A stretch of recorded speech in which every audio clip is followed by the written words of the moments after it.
So it's no secret that I really enjoy dungeon crawlers. I enjoy going into mysterious places, fighting monsters and grabbing loot, charting out a labyrinth, and all sorts of fun times. But I understand that there's a reason that this genre isn't exactly the most popular. There's been a lot of bloatware when it comes to dungeon crawlers, and not every game has been very good. So when I first discovered this game called Tokyo Clanpool, I was obviously a little bit interested because it is a dungeon crawler, but well, let's just take a look at the trailer. Okay, let's take a look at the trailer for Tokyo Clanpool.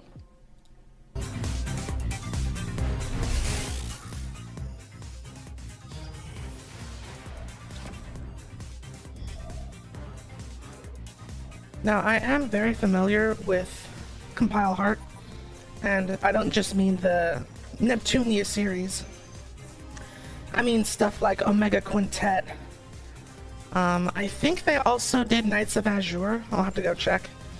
But all of the more niche RPGs that Compile Heart has their names on, I'm pretty sure I've played at least 80 to 90% of them, even if I haven't necessarily beat them.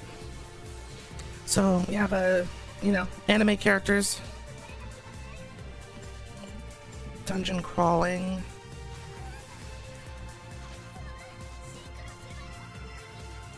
Union success. So it's all 2D character designs.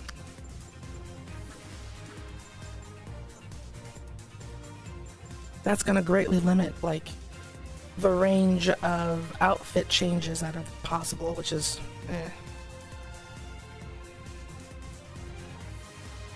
Earn the approval of Japan's citizens by exploring dungeons. So, I saw this a while ago, and I ended up putting it on the back burner because, to be completely honest with you, it just seemed kind of generic. There wasn't anything particularly standoutish in that trailer. It just seemed very by the books. But time has passed, and I recently found out that for whatever reason, Nintendo has decided that they don't want the game on the Switch. And it's because the game doesn't follow the blah blah blah. Now, this is the same thing, the same reason that they gave the new Neptunia games that were supposed to be coming to the Switch. They're not coming out in North America. I'm not really sure what the whole story is, but Nintendo's being very suspicious recently with what games they allowed on the Switch platform. And it kind of reminds me of old Nintendo and how they used to just censor everything and nothing could get released on their platform, and it was very on brand for them. But they traded the most prudish company with Sony and started allowing more things to come to Nintendo's system.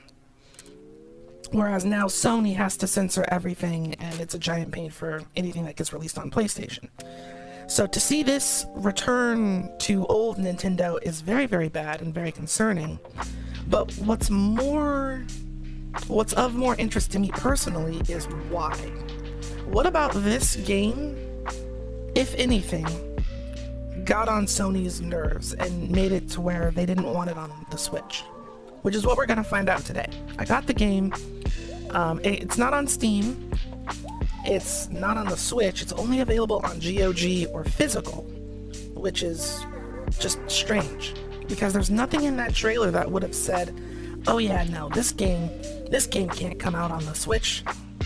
So I'm gonna get to the bottom of this and see if there is a story here, and if so, what is it? Okay, so we're here in Tokyo Clanpool, and I just got done watching the opening little cinematic, which I'm pretty sure is gonna play again. And I'm starting to already get a feeling what the problem is. Cyberbrain smartphone apps. Oh gosh.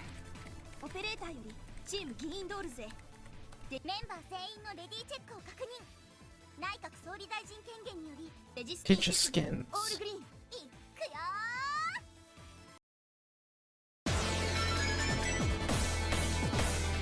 It just got very, very loud.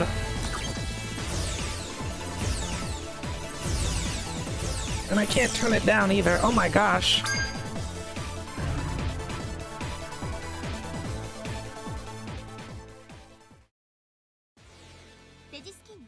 That's weird. I've never encountered a game that did that. Okay, before we continue, I have the game in my mixer, right? The application. And it's set to a certain volume so that we don't blow each other's ears out. But during pre-rendered cutscenes, the volume automatically went to a higher value and would not change. But the second the cinematic was over, it went right back down to the way it was set before. I've never seen a game do that. So it's not necessarily that the game is bad, it's just completely unremarkable. There's no fan service. I mean, there's a little bit of fan service, but nowhere enough to be problematic on any platform. The mechanics are all as standard as you could possibly be for a dungeon crawler. I mean, I didn't encounter any system that made me go, oh, I don't really know what I'm supposed to do here. I mean, it was interesting that it has an autopilot where you can select a point on the map that you've already explored and just automatically walk there. And the way that the combat works means that you don't have to change and input all of your different moves every single turn. So you can basically just auto-attack, or not auto-attack, you can repeat the same attacks until you actually want to do something different. And then you just manually click through all of the characters until you can change the one that you want to do a different action. So it's very anti-tedious as far as that, which is great. I think more RPGs in general should have that, not just dungeon crawlers, because it can be annoying to have to input, to tell the game that you're going to do the same thing over and over and over again, when there's no need for that.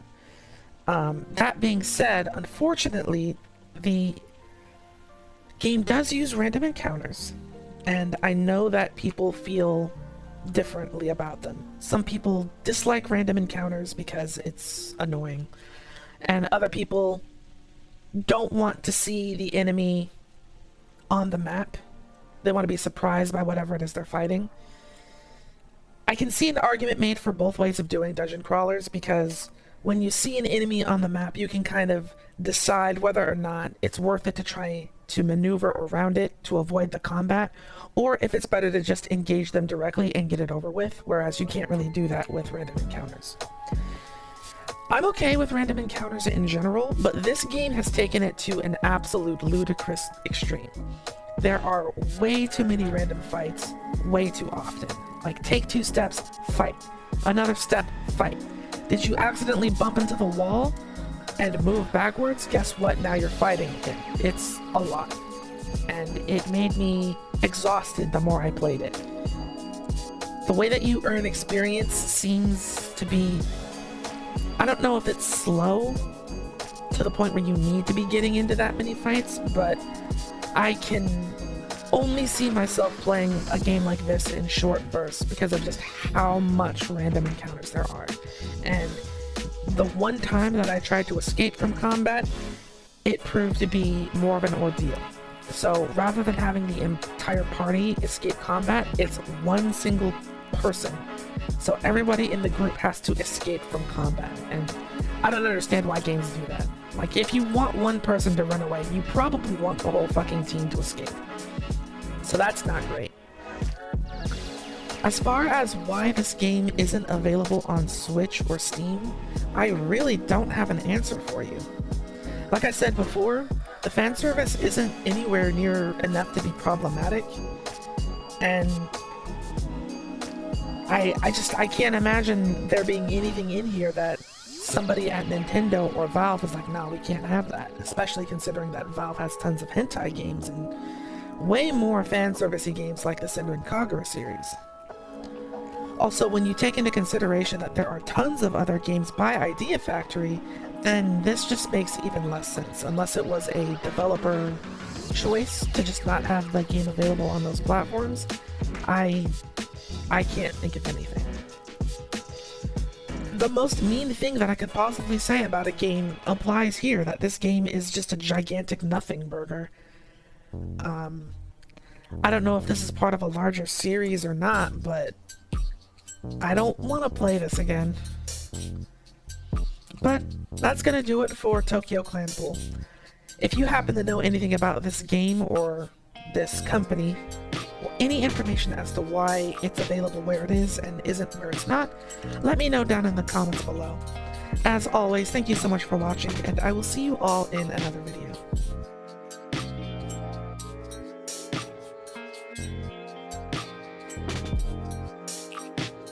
Okay, so at the very last minute, I got some additional information about why Tokyo Clanpool is not on Switch or Steam.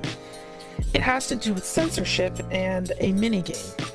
You see, I had no idea that this game was actually a spin-off of like the Moero series or Monster Monpiece. And those games have a minigame in which you rub all over the characters to give them buffs to their stats and abilities and stuff. My favorite being Monster Monpiece. In fact, I was actually playing it the other day. The problem is that even after they removed the minigame, Steam and Nintendo of America said that they didn't want the game on Steam or Switch. So that's why the game is only releasing on Good Old Games. But they've already removed the minigame, and so that version of Tokyo Clanpool is still censored. I also didn't know that this game has been out on the PlayStation Vita. I don't know how I missed that. But the Vita version does have the minigame still in. So if you wanted to play this game, you would do so on the Vita in order to get the uncensored experience. That being said, even without the censorship, this game is absolutely trash. It is one of the worst games from them that I've ever played. I said it wasn't bad earlier, but when something is this bland, it's bad. Because there's nothing, remarkable about it. At least if you're playing an actually bad game, you can make fun of it, you have something to talk about it, but this game was so unbelievably just boring. That's like... If someone's going to ask me about this game in a couple of weeks or a couple of months, and I will struggle to remember its very name. So... this is one of those games that I'm very glad to just completely and totally forget about, because it doesn't deserve the mind space of being remembered.